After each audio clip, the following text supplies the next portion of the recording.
دکھ تو روحانیت کی سیڑھی ہے، اس پر صابر و شاکر ہی چڑھ سکتے ہیں۔ لوگوں سے ڈرنا چھوڑ دو، کیونکہ عزت اللہ دیتا ہے، لوگ نہیں۔ اپنے خلاف باتیں سن کر حوصلہ نہ ہارو، شور خلاری نہیں تماشائی کیا کرتے ہیں۔ دنیا دوسری چیزوں سے غافل کر دیتی ہے۔ دنیا دار جب ایک چیز حاصل کر لیتا ہے تو اسے دوسری چیز کا ہرس لاحق ہو جاتا ہے۔ مرد ساری عمر جھڑکیاں کھا کر دھکے برداشت کرتا ہوا کفالت کی راہ نہیں چھوڑتا، مکان بنواتا ہے، پردیسوں کی مٹی پھانکتا ہے۔ آخر میں جوان بچے کہتے ہیں، ابا جی آپ کوئی ڈنگ کا کام کر لیتے تو زندگی نہ سنور جاتی۔ روح میں حیا نہ ہو تو رنگ برنگے حجاب بھی کام نہیں دیتے۔ انسان کی سب سے بڑی کامیابی خود کو خود کی ذات تک محدود رکھنا ہے۔ خود کو کسی بھی چیز کا اتنا عادی مت بنائیں کہ اس کے بغیر گزارا ممکن نہ ہو۔ سب کے سامنے اپنے دکھ کو بیان نہ کرو، لوگ آپ کے ساتھ رو کر سنیں گے اور پھر دوسروں کو ہنس کے سنائیں گے۔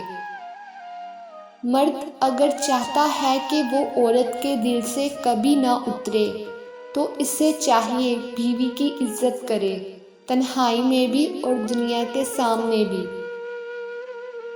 جو چیز تم سے لے لی گئی ہے، ایک وقت ایسا بھی آئے گا کہ اس کی یاد تمہارے ذہن و دماغ سے مٹا دی جائے گی، اور عنقریب اللہ تمہیں وہ چیز عطا کرے گا جس کی تمہیں توقع بھی نہ تھی۔ ہر چیز اللہ کے ہاتھ میں ہے، اس کا بھروسہ رکھو اور مسکراتے رہو، کبھی بے سہارا نہیں رہو گے۔ کسی رشتے کو کتنی ہی محبت سے باندھا جائے، لیکن اگر عزت اور لحاظ چلا جائے تو محبت بھی چلی جاتی ہے۔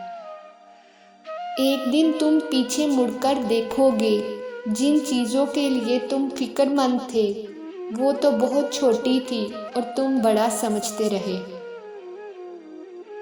ہمیشہ برائی سے نفرت کرنا، برائی کرنے والے سے نفرت مت کرنا، ورنہ آپ میں وہ برائی پیدا ہو جائے گی اور آپ پر توجہ کا دروازہ بند ہو جائے گا۔ جب تک انسان دوسرے کی جگہ پر کھڑا نہ ہو، اسے پوری بات سمجھ میں نہیں آتی۔ حسد کا جذبہ احساس کم تری سے پیدا ہوتا ہے۔ جو شخص اپنے آپ کو گھٹیا سمجھتا ہے وہ دوسروں سے جلتا ہے۔ چیخو پکار انسان کے وقار میں کمی کا باعث بنتی ہے۔ لوگوں کو اپنی خاموشی سے خوف زدہ کرنا سیکھو۔ ٹینشن، بے چینی اور ڈپریشن تب ہوتے ہیں جب ہم دوسروں کو خوش کرنے میں زندگی گزار رہے ہوتے ہیں۔ اگر آپ نے کسی کے کردار کا اندازہ لگانا ہو تو یہ دیکھو کہ وہ ہنستا کس بات پر ہے۔ اس سوچ اور انتظار میں کہ دوسرا بھی تو اچھا ہو، ہم ہی ہمیشہ اچھے کیوں بنیں؟ یقین کریں کہ دوسرے کے اچھے ہونے کے انتظار میں ہم اچھا وقت اور اچھائی کا موقع کھو دیتے ہیں۔ کبھی بھی شادی کے کھانے کی برائی نہ کرو۔ بیٹی کے باپ کی پوری عمر لگی ہوتی ہے صرف اس ایک وقت کے کھانے کے لیے۔ جو سچے ہوتے ہیں وہ تہذیب کے دائرے کا لحاظ کرنا بھی جانتے ہیں اور صبر کے گھونٹ پینا بھی۔ ہر انسان کے اندر دو بیریے ہوتے ہیں، ایک اچھائی کا اور دوسرا برائی کا۔ غالب وہی رہتا ہے جسے ہم کھلاتے پلاتے ہیں۔ ایک عمر بڑھنے کے بعد میں نے یہ جانا ہے کہ عورت موم ہے یا پتھر، اس کا فیصلہ وہ خود کرتی ہے۔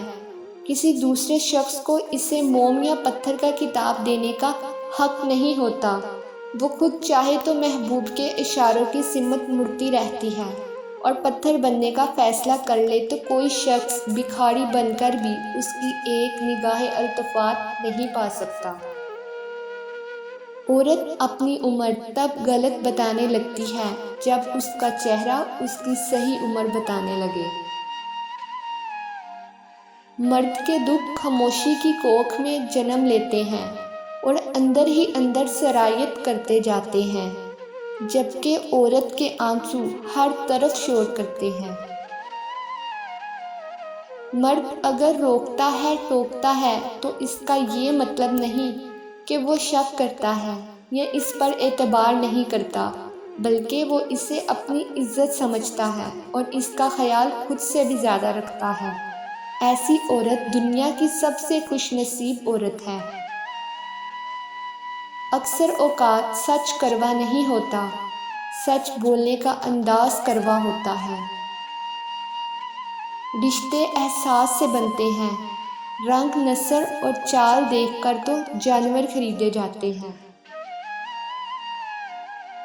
اس دنیا میں سکون سے جینے کی ایک ہی تدبیر ہے کہ ہر انسان کے پاس ایک وسیع و عریض قبرستان ہو جہاں وہ لوگوں کی غلطیوں اور خامیوں کو دفنا آیا کرے۔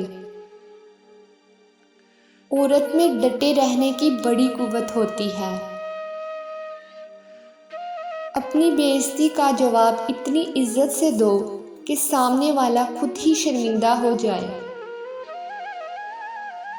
اچھا انسان مطلبی نہیں ہوتا، بس دور ہو جاتا ہے ان لوگوں سے جنہیں اس کی قدر نہیں ہوتی۔ محبت کا سبق بارش سے سیکھو جو پھولوں کے ساتھ ساتھ کانٹوں پر بھی برستی ہے۔